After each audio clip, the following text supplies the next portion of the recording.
mean, I literally ate until I couldn't breathe. Like it was so good. I mean, there were so many different, meats and foods and stuff like that there. I mean, it was delicious, without a doubt. What was your favorite part?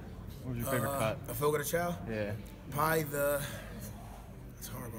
Probably the sirloin that was wrapped in bacon. That was pretty good. And the mashed potatoes, they were excellent. Well, what about some of the other fast food places? Have you guys gotten to In-N-Out or Yeah, Whataburger we went to yet? In-N-Out. We've had In-N-Out a couple times. Not gonna lie.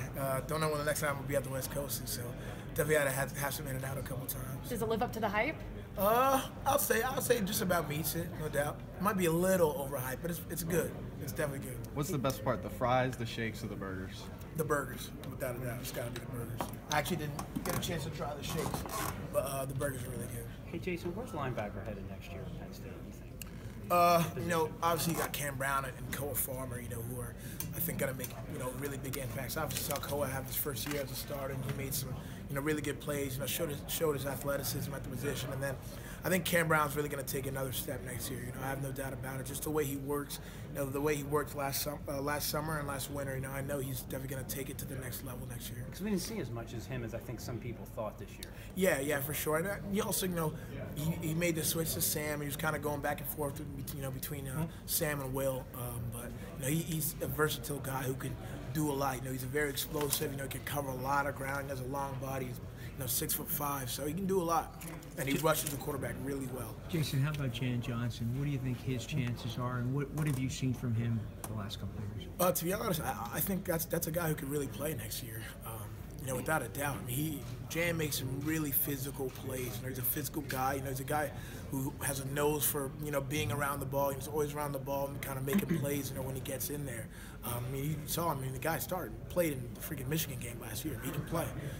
So we're excited about him, but he's also going to have to take the next step, and I think he will. So how much impact can Ellis and Micah make right away? I think Ellis can definitely make an impact. Micah, obviously, just from an athletic aspect, for him, it's going to be more about the mental curve. But Ellis, I think, can also go out there and make it. He's another guy who has a knack for the ball. He's kind of a ball player. He just goes out there and he plays. He's a gamer. So both those guys can definitely make it. Who's most like you? I would say Ellis. I would say Ellis is most like me. He has that type of personality. He can be commanding. Those kinds of things.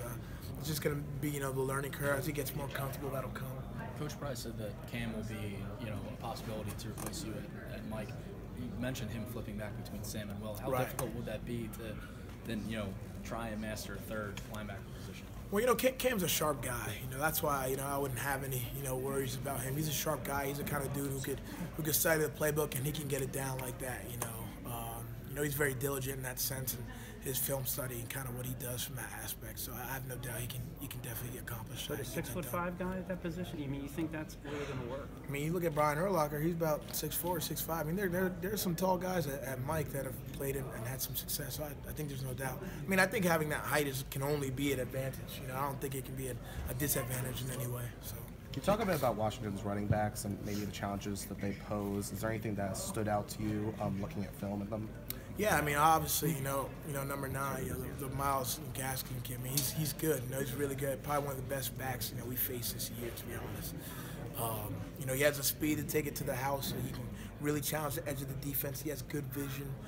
So I think he's a very good back. And then obviously, that true freshman, 26 as well. He's kind of their jet sweep guy, reverse guy, more of a speedy, can make guys miss in space kind of guy. I think they're both really good backs. Definitely the best group we'll face this year. How would you describe the mindset going into this game as compared to last year going into the Rose Bowl, and how much does that game serve as motivation this week? To be honest, I think it's very, very similar. Especially from a quarterback aspect. I mean, those are both, very sharp, very high football IQ guys. I think their coaches they allow them to make calls at the line of scrimmage, to make audibles, those kinds of things.